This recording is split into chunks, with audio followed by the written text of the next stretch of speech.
Welcome to Cybersecurity Refined and Feral, where refinement meets chaos in the digital world. We invite you to join your mother-daughter co-hosts Candy Alexander and Cailin Sullivan and their guests Aruneesh Salhotra and Rock Lambros to talk about the OWASP AI Exchange project. Today we're going to be talking about the elephant in the room, artificial intelligence. I'm sure that was probably where everybody's head was going. Everybody is rushing to deploy it, but almost no one knows how to secure it without breaking it.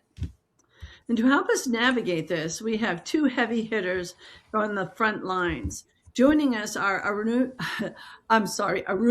and Salhotra, a fractional CISO, an investor, an entrepreneur, and a global community builder who's co-leading the charge at OWASP for AI Exchange, and Rock Lambros, a dear friend who is the CEO of RockCyber and a man who literally wrote the book on how CISOs need to evolve in this era. They're both contributors to the OWASP AI Exchange, which if you haven't heard of it yet, it's essentially a Rosetta Stone for AI security. So welcome to the show, guys.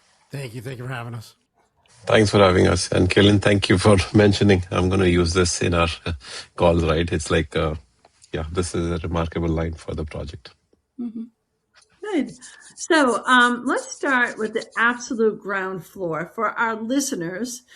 What exactly is OWASP, first of all, and what is the OWASP AI Exchange, and why do we need a new project when we already have things like the top 10 and other things going on? So if you could, one of you, help us understand what is OWASP and what are these really fascinating projects and how are they linked together?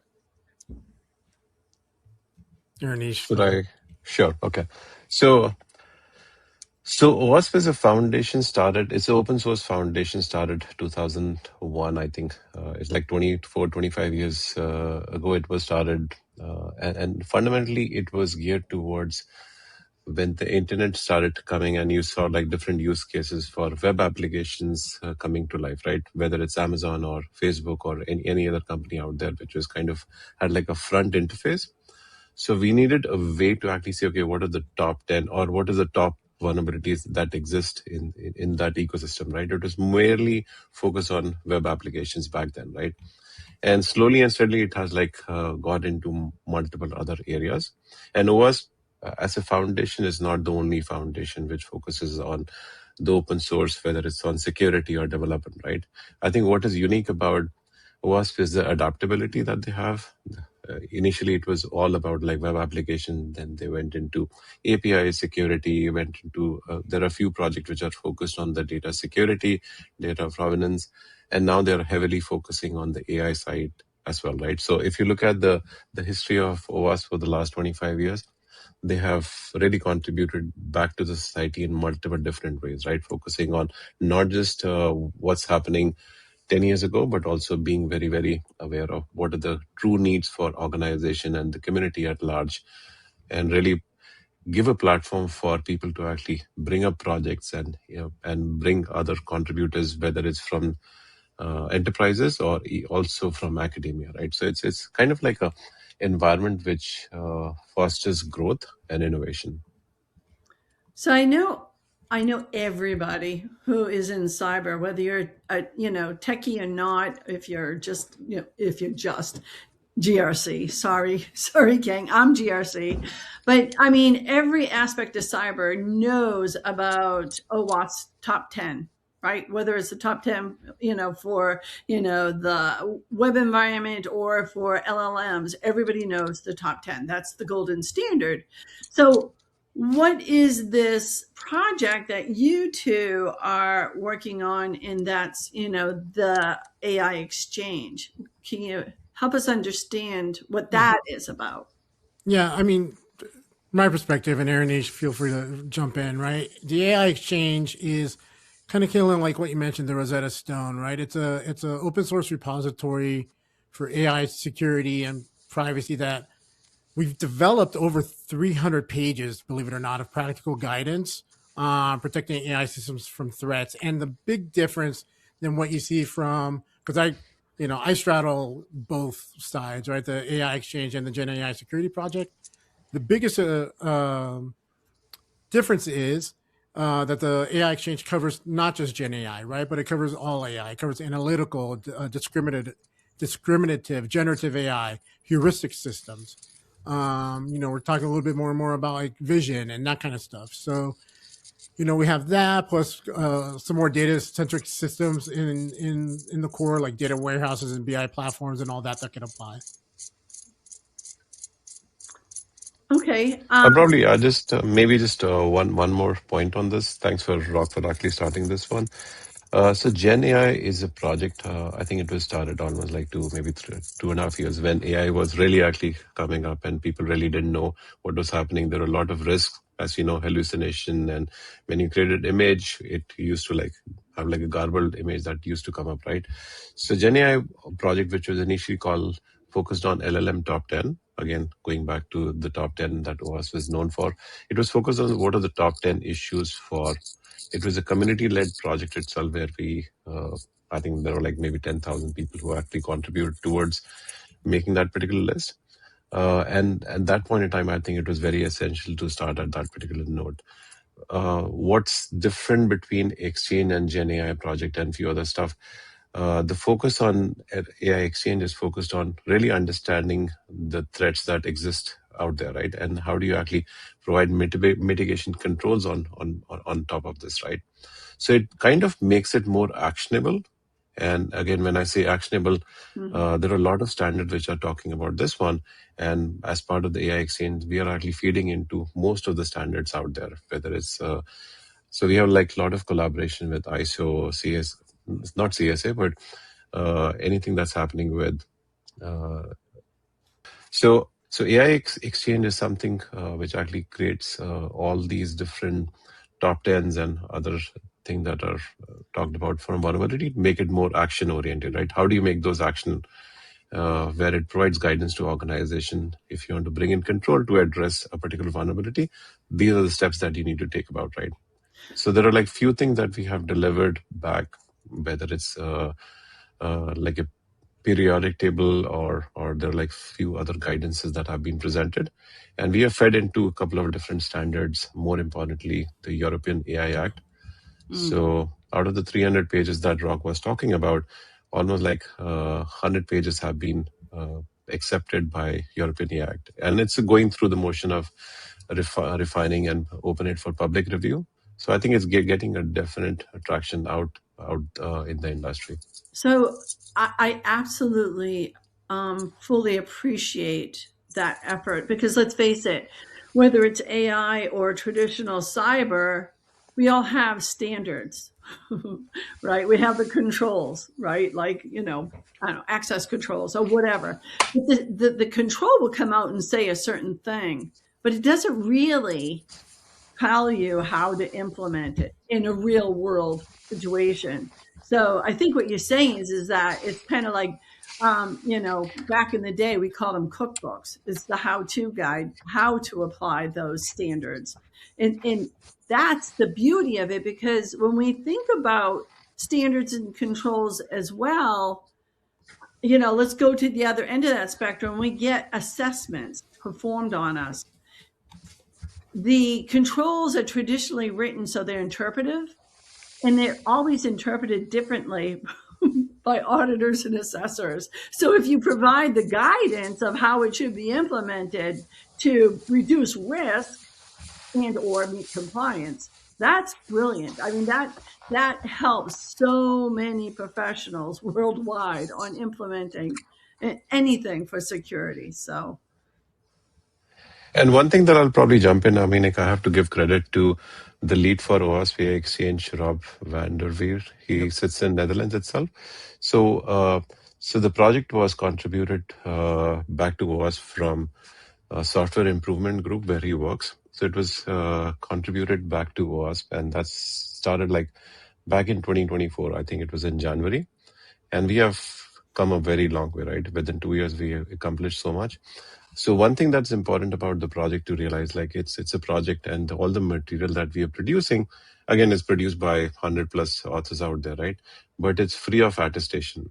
Like you don't have to say, oh, this is coming from AI Exchange. You don't need to attribute. So which is a very noble thing. Yes. And the second thing is focused about, so we talked about no attestation, but other aspect is everything that we are doing is going into different standards. One of the intention was not become a standard of our own, but contribute towards other organization that we have, whether it's ISO, NIST, and we are collaborating with many, many different policy organization and regulators. Love That's such a hearing good that. idea. Yeah. Yeah. Because I mean, you said you had over 100 contributors. And so when you have that diversity, of course you're going to get a really good product, right? It's not biased by any means to a certain locale culture or whatever that might be. So that's absolutely brilliant. So let's shift gears a little bit. And I appreciate very much that perspective of OWASP and the multiple cogs in that wheel, if you will, and hopefully in the future we'll be able to pull some of those other projects and highlight those on our YouTube channel. But Cailin, I think you wanted to hit Rock up with a little bit of a turning feral on us, if you will. So Go for it. I could get feral with the best of them. So I would love to hear, do you think the old ways of working with governance and AI now is dead? Or do you think the old ways of working with governance is dead? For AI specifically, do you think that there are new threats out there that will keep people up at night? Well, I don't know about new threats that keep people up at night. It's the lack of understanding of the specific threats to AI, and particularly with agentic, right? Like, our traditional governance frameworks have been failing miserably, like with regards to just GenAI rollouts within organizations. And now you take that, and where like LLMs focused on kind of singular model interactions, and now agentic security addresses what happens when those models actually do something tangible, and in some cases physical, right? If you're deploying them throughout critical infrastructure. So we need to kind of change our mental model around, like, treat the agents like identities. We often say treat the agents as interns, but most interns are actually smart enough to say, this is kind of ambiguous. Let me go ask a question. An agent will just go and try and figure it out, right, and will actually try and get around any guardrails you have in place to complete its mission. So we need to really start focusing on kind of policy-based, bounded authorization scopes, like what think about what can the agent never do, right? How do you like actually put bounds around it? And right, from an explainability standpoint, like, ephemeral logging. How can you explain what an agent did? Most times, very often, you don't have hooks to the internals of how an agent is thinking. You get its, you kind of get its steps and its outputs, right? But not actually the internal mechanisms of how it's thinking. So, yeah, I mean, we've got a lot of work to do. I clearly don't have all the answers. By no means am I saying kill it, but we have to be smart about it. And clearly the technology is moving faster than governance can keep up. But hasn't that always been the case, though? I mean, that's the thing is that a lot of organizations never did governance. And so now the problem is just exasperated. Exactly. Like that gap is getting wider faster. Right? That gap is getting wider faster. Right. And so I think what's happening is that, organizations are now seeing the effects of not doing governance and or doing it right. And there is a right and a wrong way, because, we've talked before about knowing what the technology is going to do. What's the use case of the technology? What you might not necessarily, it's kind of like the good old data model, right? You've got data coming in, stuff happens to the data, and then going out, but you might not necessarily understand the processing part. The same thing with AI, right? But you need to have at least an idea. So I think, I don't know. I agree with you that traditional AI is dead because it was never there in the first place, is my point on that. I mean, I think I don't know if traditional AI is dead. Our mental models around governance is dying, right? It's on its deathbed.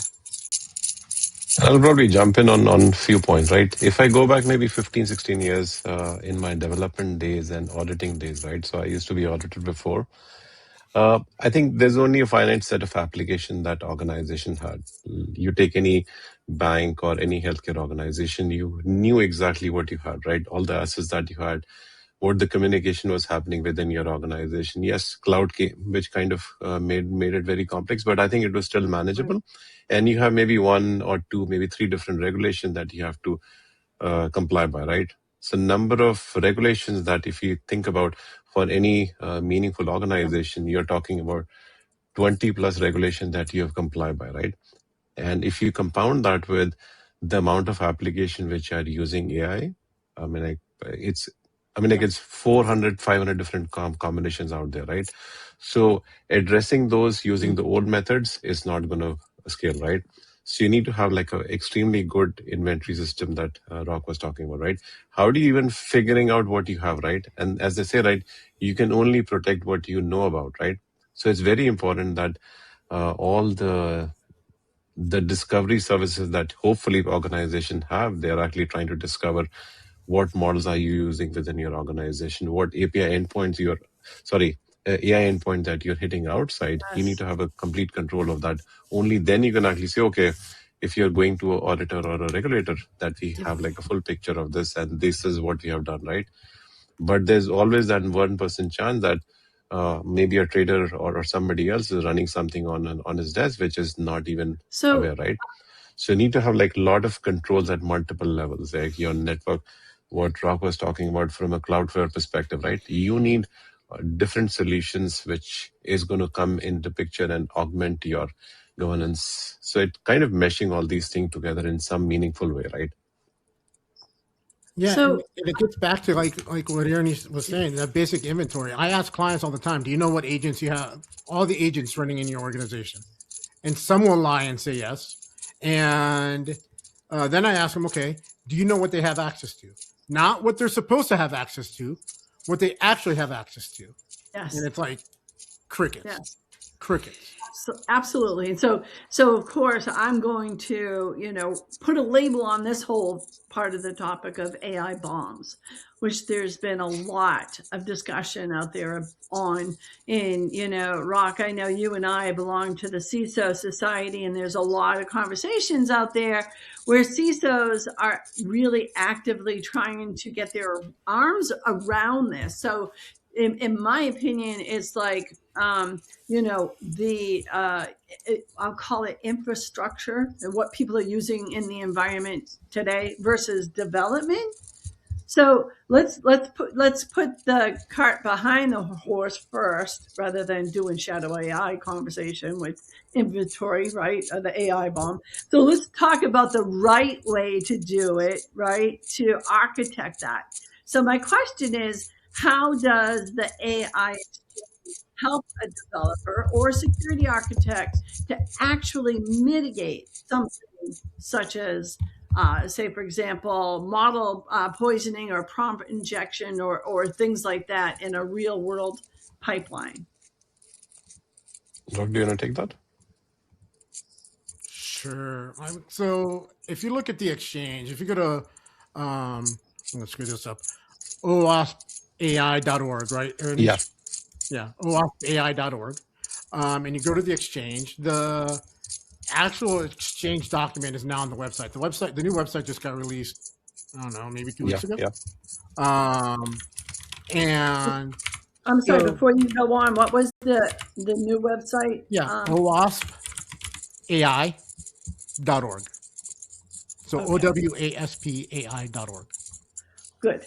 Got it. And the exchange is, it's a framework, right? It's broken down, and I think it's like 4 main kind of threat categories, right? And each kind of deep dive from general controls to threats through use to, I think, development and dev time threats, and then runtime. And then I think on top of that, there's there's a dedicated AI security testing section, right? So how now you've done all this, how do you actually go start testing and validate? And when we were writing the exchange, we are kind of driving the stake in the ground that Rob put, or the North Star that Rob gave us, was we have to write this in such that it could be used by both practitioners, but also those assessing AI systems to help determine if they are secure, right? So it goes really deep in the weeds around the how, right? Not just the what, but around the how in securing your AI environments. And again, goes beyond just Gen AI. Love that. Yeah, so I'll actually give a Aruneesh? little more color on this one, Rock. Thanks for actually opening this conversation, right? So one of the focus for anything that we're producing is making sure it can be consumed by anybody in your organization, right? I would say like not everybody. I mean, like people who are not on the technical side, it might be slightly difficult. But if you are an AI engineer, if you're a developer, if you're coming from a legal or a compliance background, even from an HR perspective, or again, like your CISO and AI officer, it needs to be consumable by everyone, right? And again, it's very deep, but it doesn't mean you cannot consume it, because on a high level, you can actually start, okay, what does it really mean, right? What are the threats that exist in different areas, right? What Rock was talking about in 3 different areas, whether it's in production, development, and use. Like anybody, again, all 4 of us, we kind of understand, but if somebody's coming with maybe a tertiary knowledge about AI or development, they can also understand, okay, this is what it really means, right? You can actually really feel it. And then it talks about, if you want to put like controls to address those issues, right? These are like the different things that you need to think, right? We talked about the inventory AI bomb. That would be one of those things, right? It's going to be a guidance that organization have. Do you really have like a real-time view of what you have, right? What assets that you have? So it goes into multiple of those sections. I mean, like for AI bomb, it's definitely connected to your development, what you have, right? What kind of prompts are going into the system. So all that is important. So one aspect is from whether the material that you are producing is consumable. But if you are producing something, are these something that can be adopted by different standard bodies out there, right? So there are different goals for this one. Definitely look at that's easy to use. It can be consumed by other organization. And again, it's only 2 years old. We are looking at how do we expand and trying to make it more real, right? Like let's say if there is a lab environment that can be stood up, or maybe there is a juice shop equivalent of a particular product itself, right? Can you actually play around with that one, right? So it's good that we are talking about all those things. But if you're only thing that you're preaching and you're not making it actionable, you're missing something, right? So we are looking at all those different things to get into the project itself, right? Wow. So some of the things that the exchange does have is like you said before, a periodic table and a matrix approach. Could you elaborate a little bit more on how teams can use those to pick the Absolutely. right So I think defenses if you look for at the their matrix situation? itself, right? Like I will not say it's a 3x3 matrix, but it's if you get like a visual thing, right? You have all these different risks out there, and then you have the controls, right? How do you mesh all those things together, right? For any specific risk out there, right? You might have like 5, maybe 6 different controls. So it could be like talking about, for this particular risk, you might need to do like 1, 2, and 3, and for this particular risk, you might do 1, 2, and 3, and 4, and 5, and 6. So it's the matrix is kind of organized at that particular level itself, right? Where you can come in and say, okay, based on the guidance that we are providing, you need to actually do all these different things, right? And for certain organization, you might be already mature in one particular area, right? Like if you have a very good handle on your inventory, you might be say, okay, I'm good with that, right? There might be a few other sections, especially at runtime, you might be very, very weak on that, right? So it provides that guidance and or rather like a framework that you can actually say, okay, yes. So you can think of like a more of an actionable checklist of sorts, right? What I like about that approach, though, is that you talk about, here's the risks and here are the controls to apply.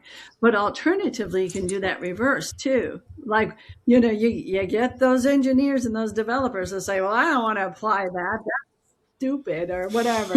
And now you can come back and say, well, if you don't apply that, these are the risks that you got to open yourself up to. So which do you want?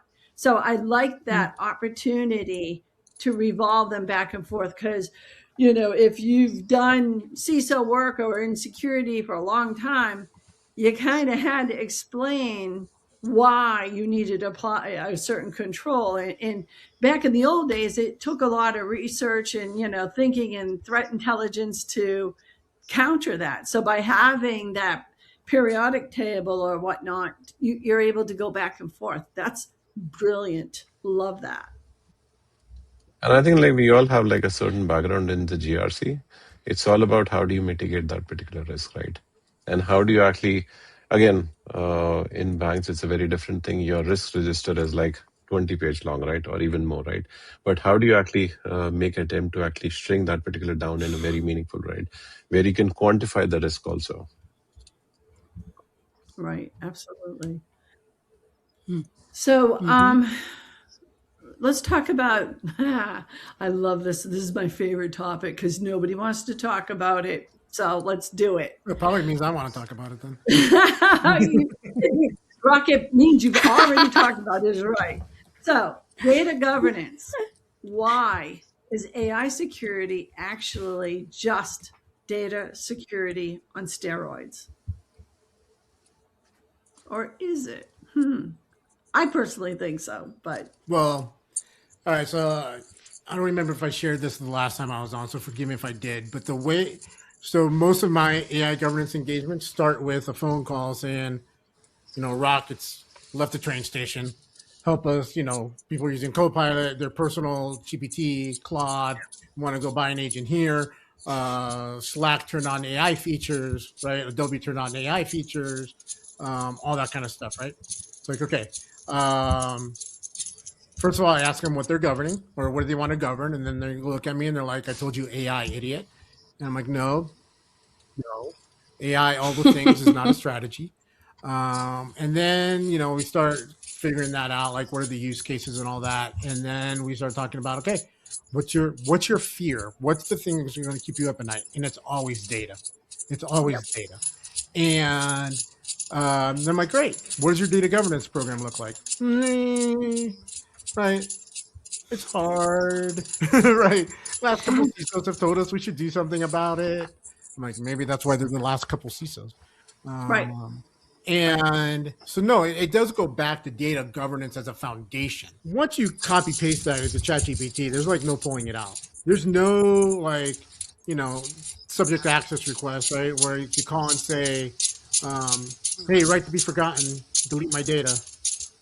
Yeah, I mean, that's not getting carved out. Now, I'm not going to get into the nuances of what does that actually look like once it gets into a model and like training data versus inference data and all that kind of stuff and the likelihood it actually gets extracted. Different conversation, right? But that's the thing, right? You can't pull it back. Right.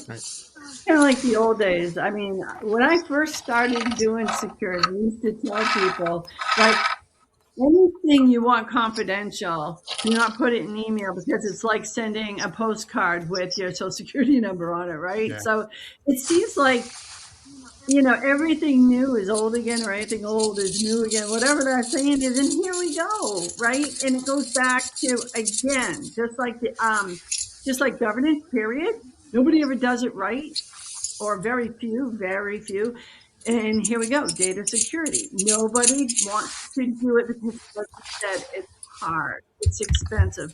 But you know, I've worked on a couple of projects like blew my mind, because if you get data and data security right, it's phenomenal, and you are set to go with an AI implementation. Arunesh, what are your thoughts Yeah, on I this whole was conversation? like trying to actually jump into this one, right? I mean, like coming from the industry, from the corporate side of things, right? I think data security for the last, I would say, maybe 7, maybe 9 years was a good to have stuff, right? Like if you look at the project priorities, we're definitely doing application security, we are doing cloud security, we are doing XYZ security, right? Data security, yes, we will do it, but what are the use cases, right? Who are the stakeholders? So I think it was maybe somewhere in the middle, right? Not at the bottommost, but with AI coming in, there are a lot of uh, apprehensions that exist out there, right? People are really like looking at, if you have to do AI security, we have to start with data security. We have to start with data classification. How do we actually create that inventory? Because it's good. So for me, AI, when you say like AI, it has given, I don't know what the terminology is to use, like for steroid itself, it's because you're protecting the data coming in and also what's getting spitting out, right? If you have some sensitive data, or if you are kind of giving something out there which is hallucinated, or which is not factually correct itself, right? You have an issue on both sides, right? One aspect is looking at your PI data going into these models, and what is getting, even if it's not PI data coming out, right? If it's factually incorrect data, you have like liability as an organization. So in organization, data security has become like the top one priority right now. I mean, like, if you go to any conferences, there's everything is about data security and AI security these days. People don't talk about application security, but it's already happening. But I think it's like a major headache at a board level these days, right? Yeah. Mm-hmm. Has always been like soft and squishy, right? Like here are our policies. Please follow our policies. We're going to make sure that you're following our policies. I think now with AI, particularly with agentic AI, we need more actual like inline like guards, right? Than we've ever had before. Like not like a firewall, right? Yeah, Not like right, but these actual like inline guardrails, policy orchestrated guardrails. right. Um, and when you start talking about like multi-agentic systems, what does that orchestration layer look like, right? What is that I call it a GOA, the governance orchestration layer, like governance orchestration agent? What does that look like, right? And how do you actually get the hooks into the agent to put in those off bounds that I talked about earlier? So a lot of that we're talking about, again, in my interpretation, is governance. And governance only works when you have leadership, buy-in, and support. I mean, real support. So I asked this question: how does the AI exchange help CISOs explain to a CEO that, yes, we can use AI, but there's a cost of doing it wrong? Uh, Again, we are not like giving out metrics or data that, if you don't this, this is going to be your exposure, like a breach exposure, right? We're talking about not the cost, but if you don't do this, this is what can happen, right? If you take PI information, right? If you don't do this, there is a per record cost for organization, right? So it's kind of bringing all those to the forefront, where when you're pitching it to your CFO itself, right? It's a very practical conversation, right? It's not in abstract. It's not like you're talking technical jargon, right? It's a simple math these Right. days, right? For organization, if you want to do this, yes, that's what it's going to cost, right? If you don't do it, and if something happens, this is going to be the cost. And usually the cost is much higher on this. When I was growing up, there used to be a thing called like a stitch in time, and I don't remember exactly, it saves 9, right? I think the same principle needs to apply to organization when they're looking. Yes, AI is very cool, very important stuff for organization, but not doing it right can open multiple doors for you. I think that's the scary thing, in my opinion and experience. They don't know what they don't know, number one. And number two, what they do learn or know, it's seen as just, I don't want to say busy work, but they don't see the value. And that's cybersecurity in general, right? Rock, what do you think? Well, I think the companies that I work with are definitely have more awareness at the board level. And I think where CISOs are using the exchange that I've worked with is, take a second back. I think one of the biggest risks in AI security right now isn't a specific attack or a threat. It's the confusion out there. It's the fact that we've got 47 frameworks to follow, and there's a lot of paralysis by analysis. And for me, one of the biggest benefits of the exchange is it kind of starts tying all that together and fixing that solution, right? And then it also, boards love credibility. Boards love, well, who else is using it, right? Like, how do we know this works? How do we know this is the right approach? And we've got it, right? Like Aruneesh, like I think it's Dutch Railways and Peloton have started embracing publicly the AI exchange. The fact that it's been accepted or going through public comment right now into a lot of the EU AI Act standards that are coming out. The fact that ISO, an internationally recognized standards and accreditation body, is rolling it into their new AI, and keep an eye on it, right? Like AI security standards, right? So, if I'm a CISO speaking to the board, that's what I'm leaning on, right? Is the credibility, the kind of like the guiding light, if you will, to cut through a lot of that confusion and to cut through a lot of that noise in the market. Because the boards are reading stuff in the Wall Street Journal every day that's like, and I'm not picking on them, it's just top of mind, but that's just crazy talk, right? Like there's just a lot of noise. And the four of us here who kind of live and breathe this every day have a hard time digesting it all, much less, right? Like, your typical, I'm going to say it, old white man board member, trying to digest it and what does that mean for their organization. So I have a question for you both. Another one. This one isn't necessarily a spicy take or anything, so good on that. So how important is it for companies to align with the exchange now to avoid any type of compliance How important it is? What's that? I would say extremely important, right? And I think like most of the organizations are already late if they're not already aligned on this one, right? Like I said, like the upfront planning was completely missing, and is completely missing for many organizations.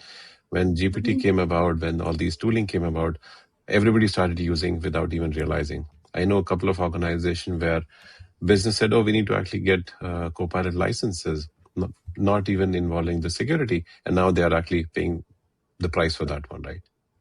Yes. So if you're talking about how important for AI Exchange or similar projects out there for organization to acknowledge, I think is extremely important. And sometime I would say like they should have started doing it maybe like a year before, right?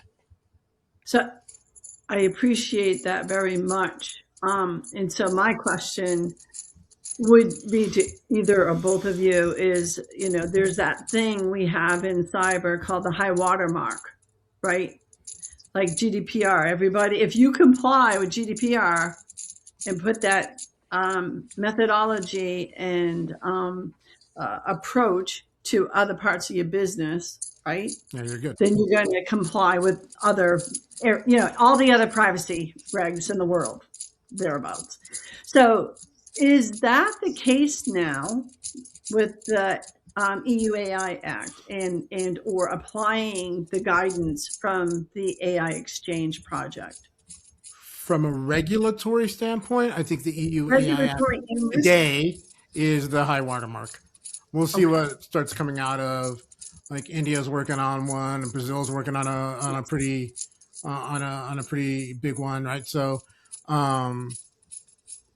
yeah, I mean the AI Exchange was kind of born out of trying to pull all these standards together, but it like to influence and to help wrap standards around the AI Act. I don't know, Aruneesh, Yeah, you've I been involved with it completely. all the time. Yeah, I completely agree. Right, you can consider it as more of a golden standard for all these things. Right, if you and you would see like other regulation in other countries are kind of using some of the bits and pieces of this. Maybe the verbiage might be slightly different, but that definitely is the threshold. Not the threshold, but I think that's the watermark that you talk about, right? And I think there is a couple of other regulations that we are reading through in Middle East. They're also Good. on the same line, right? Because they're like pro society itself, right? Like how do you protect the society, not just the organization?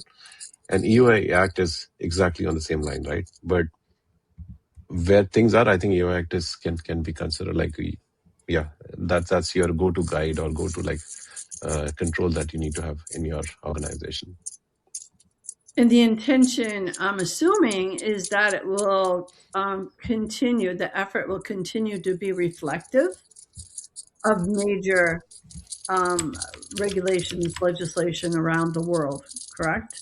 So we'll see continuous updates in the Oh, future. absolutely. In Yeah, fact, like, My goodness. All right. So to wrap things up, we want to ask both of you the same two questions or perspectives. maybe. We'll start with you, Harunesh. For the person listening who wants to roll up their sleeves, how do they get involved with the AI exchange or effort? And what is the number one benefit that they get back from the community? okay, I can give my own personal take on this one, right? I'm a big believer in like learning at scale, like and sharing with others, right? So if you talk about companies or individuals, what the benefit out of this is the collective wisdom, collective learning that has happened over the last 2.5, 3 years itself, and how they can actually get engaged. Again, there are different things. Of course, we have a public facing website which got redone very recently called OWASP, OWASP AI.org itself. You'll see a lot of content out there, which is fairly easy now to consume. All our recordings, which are kind of done with the authors, are there on YouTube, so they can actually look at all the recordings for the past almost, I think we were at call number 41. So for the last 1.5+ years. So all those recordings are there. There are a lot of feeds that are coming through LinkedIn. So you can actually subscribe to OWASP AI channel, both on YouTube as well as LinkedIn itself. So there are a lot of information out there. And if people who are listening, if you are extremely keen, if you have done work, we would love to actually have you guys contribute and become one of the authors also, right? We have 124 or 130 different authors at this point in time. So we'd love to actually collaborate with more and more people, not just within the US or UK, right? We are looking for people coming from Middle East, Australia, New Zealand, Japan, because it's not just regulation are not just localized in a couple of regions, right? It's across the globe. And Rock, your take? I mean, I'll go all of that. Like, I have supercharged my learning by diving in and contributing and listening to others and collaborating. On both sides of the equation. I mentioned I straddle both houses, right? The GenAI project and the AI exchange on purpose, right? So I can I get more out of it by far than I put in. And yeah, OWASPAI.org has all the information of how to get connected to the Slack channel and all that. And the good thing is, like with OWASP, you could be as involved as you need to be, or like scale back as you need to be, because it is a completely volunteer organization, and we all have. None of us get paid. That's nobody's job, right? So it is truly people are there because they want to be. Sounds great. Arunesh, Rock, thank you both for joining us today and doing the thankless work of building the guardrails for the future. I mean that sincerely from the bottom of my heart, and I hope to have you back and we can talk about some of the other fun stuff and maybe post that big announcement in 2 weeks. Well, yeah, thank you. Awesome. Yeah. Thanks for having us. So for our listeners, you can follow and find OWASP AI Exchange at owaspai.org. Please don't forget to give this video a thumbs up. Support us by subscribing to our YouTube channel. And we'll be posting the links that everybody was talking about in here, and contact information if anybody wants to reach out to OWASP and get involved. Sounds good. And until next time, we ask that you stay safe, stay secure, stay refined, but don't be afraid to get a little bit feral.